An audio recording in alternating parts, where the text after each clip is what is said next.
Tunggu, baiklah. Ini sudah saya letakkan di kertas coklat dan tunggu 10 menit. Ini yang nasi.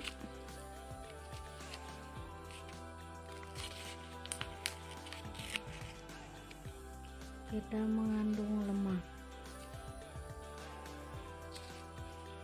Roti tawar tidak mengandung lemak. Tahu tidak mengandung lemak. Tepung terigu tidak mengandung lemak. Putih telur sedikit mengandung lemak. Larutan gula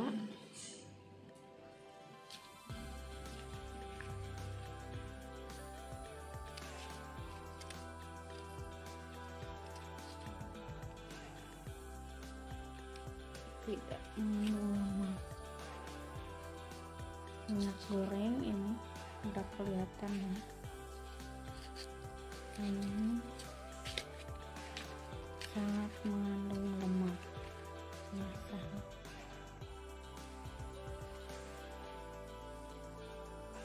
Kuning telur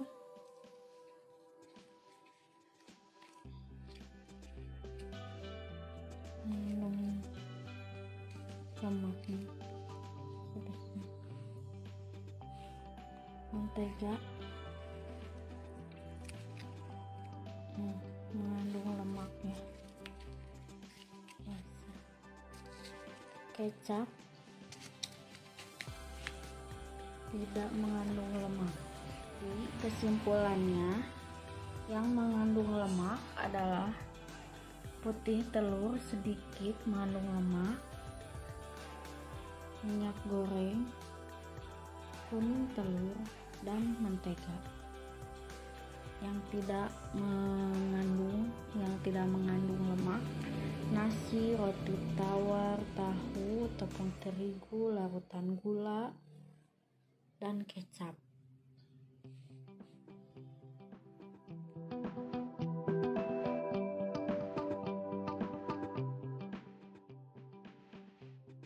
Baik, di sini saya akan melakukan uji kelarutan lemak. Untuk alat dan bahannya, di sini ada alat sendok, kemudian ada aqua gelas, ada mangkuk, ada toples kecil, dan ada toples tipis. Di sini juga ada kertas untuk labelnya. Nah, untuk bahan-bahannya, di sini ada minyak kelapa, kemudian ada minyak jelantah, kemudian ada minyak sawit kemasan, di sini ada bensin, dan ada air. Baik, kita langsung saja melakukan uji cobanya. Yang pertama, ambil air sebanyak 5 sendok.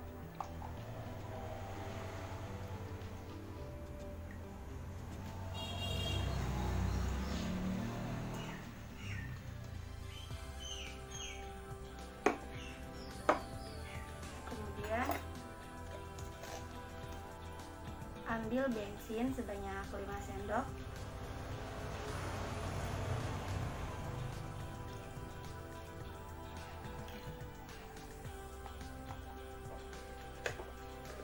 Kemudian kita tambahkan sampel yang pertama, yaitu minyak kelapa kemasan sebanyak 5 sendok.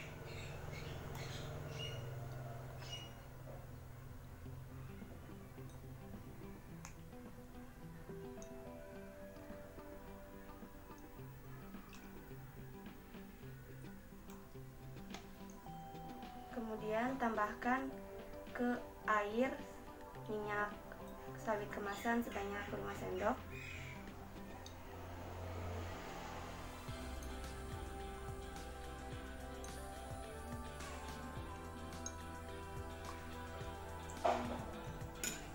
Kemudian aduk sampai homogen.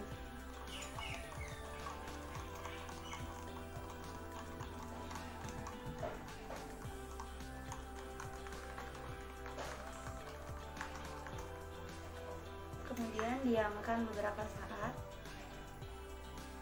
Untuk bensin kita aduk juga sampai homogen.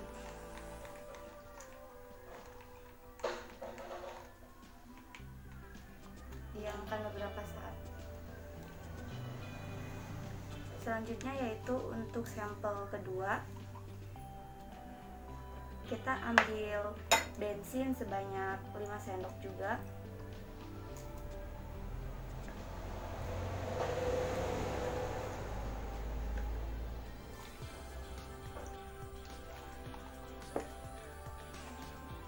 Kemudian ambil air sebanyak 5 sendok.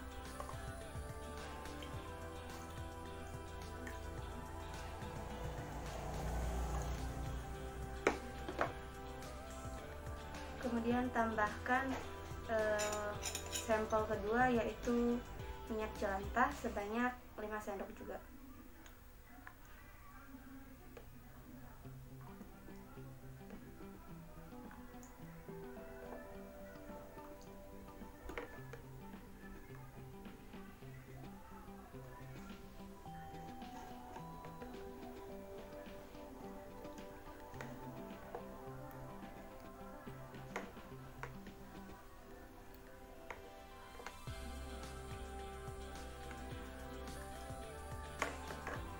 Kemudian aduk sampai homogen.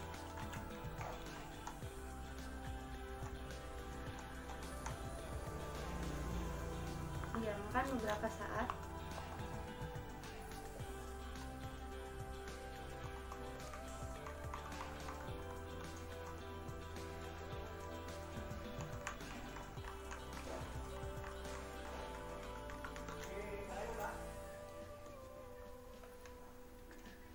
Selanjutnya yaitu untuk sampel ketiga, minyak kelapa. Kita pertama ambil bensin sebanyak 5 sendok.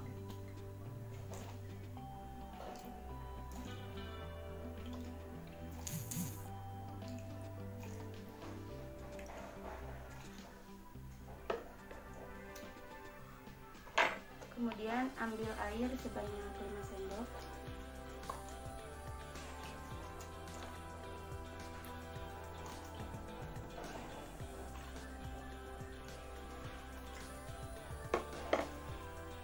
Kemudian tambahkan minyak kelapa sebanyak 5 sendok.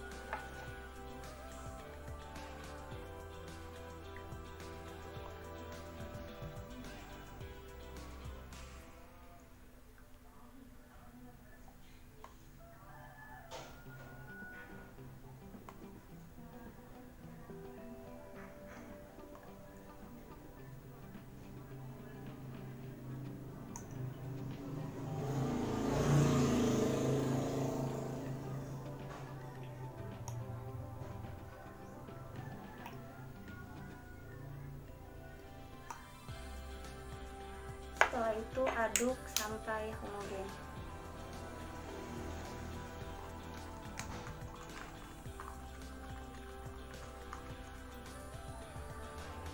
Diamkan beberapa saat.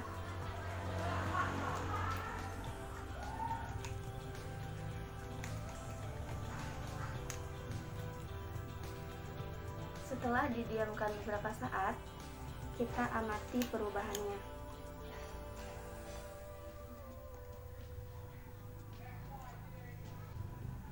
Minyak dan air tidak menyatu atau tidak homogen. Minyak berada di atas, tetap berwarna kekuningan, dan air tetap jernih. Sedangkan untuk bensin dicampur dengan minyak sawit kemasan, yaitu menyatu dengan warna hijau toska. Sedangkan untuk sampel kedua yaitu minyak jelantah.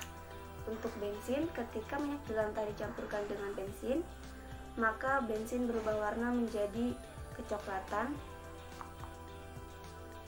Sedangkan untuk air dicampurkan dengan minyak jelantah, yaitu minyak tidak menyatu dengan air, minyak tetap berada di atas dan berwarna kecoklatan. Selanjutnya untuk sampel ketiga yaitu minyak kelapa. Ketika dicampurkan dengan air, maka minyak kelapa tetap berada di atas. Ini bisa dibedakan ya, karena minyak kelapa di sini berwarna putih. Masih tetap bisa dibedakan. Sedangkan untuk bensin ketika dicampurkan dengan minyak kelapa, maka menyatu dan warnanya hijau terang. Baik, dari hasil percobaan yang sudah dilakukan dapat ditarik kesimpulannya, yaitu air bersifat polar, sedangkan minyak bersifat nonpolar, sehingga air dan minyak tidak bisa bersatu atau tidak menyatu. Sedangkan untuk bensin bersifat nonpolar dan minyak bersifat nonpolar, jadi bisa menyatu dan warnanya berubah menjadi hijau toska. Untuk minyak jelantah, minyak jelantah bersifat nonpolar, sedangkan untuk bensin juga bersifat nonpolar sehingga bisa menyatu dan warnanya berubah menjadi kecoklatan. Untuk air ketika dicampurkan dengan minyak jelantah tidak bisa menyatu karena minyak bersifat nonpolar sedangkan air bersifat polar. Untuk minyak kelapa di sini tidak menyatu. Untuk minyak bersifat nonpolar sedangkan air bersifat polar sehingga tidak bisa menyatu. Yang terakhir itu untuk bensin. Ketika bensin dicampurkan dengan minyak kelapa, itu bercampur atau homogen karena bensin bersifat nonpolar dan minyak bersifat nonpolar. Terima kasih.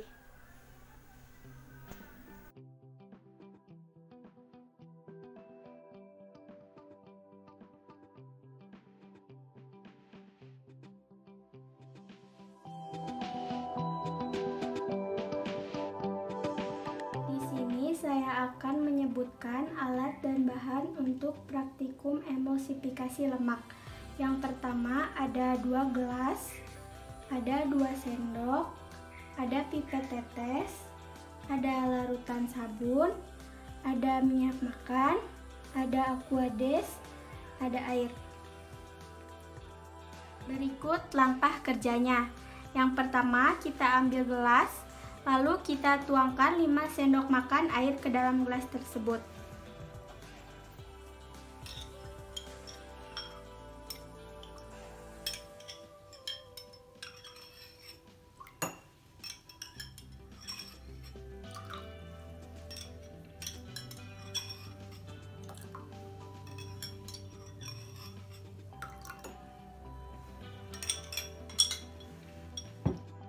Kemudian kita masukkan 5 sendok kecil minyak makan ke dalam gelas yang sudah berisi air.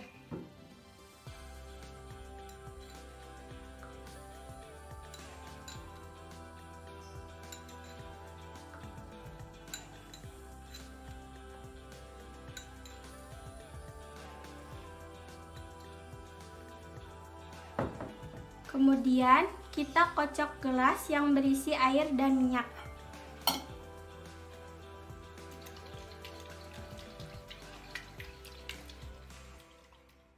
Kemudian pada gelas berikutnya kita masukkan 5 sendok makan aquades.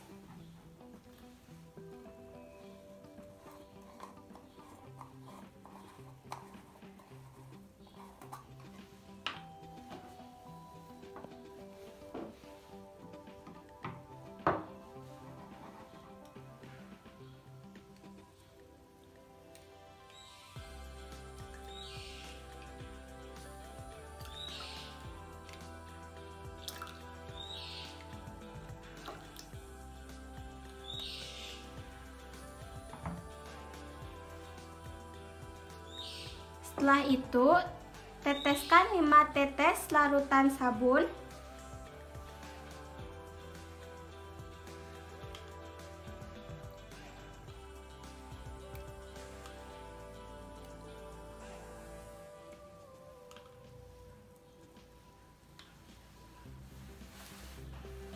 Setelah itu, masukkan 5 sendok kecil minyak makan.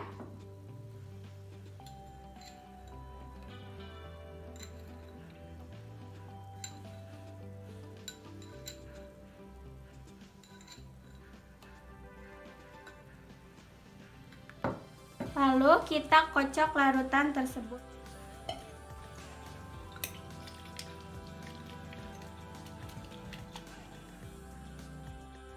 Kemudian saya akan memperhatikan terbentuk emulsi yang jika dibiarkan lama dia tidak akan terpisah. Baiklah, ini dia hasilnya. Yang pertama yaitu ada larutan air dengan minyak, yang mana sudah dikocok berulang kali juga ia akan terpisah kembali karena pada dasarnya air dan minyak terbentuk dua lapisan yang berbeda. Molekul air saling berdekatan sehingga mereka tenggelam ke dasar dan meninggalkan minyak di atas air. Yang kedua yaitu ada larutan minyak yang dicampur larutan Aquades dan larutan sabun. Di sini warnanya berubah menjadi putih keruh. Di sini ada emulsi yang terjadi di dalamnya yaitu emulsi vertiva yang berfungsi menurunkan tegangan antar tersebut. Yang terjadi yaitu emulsi stabil. Kesimpulannya, air tambah minyak membentuk emulsi tidak stabil, sedangkan Aquades tambah sabun dan minyak membentuk emulsi stabil.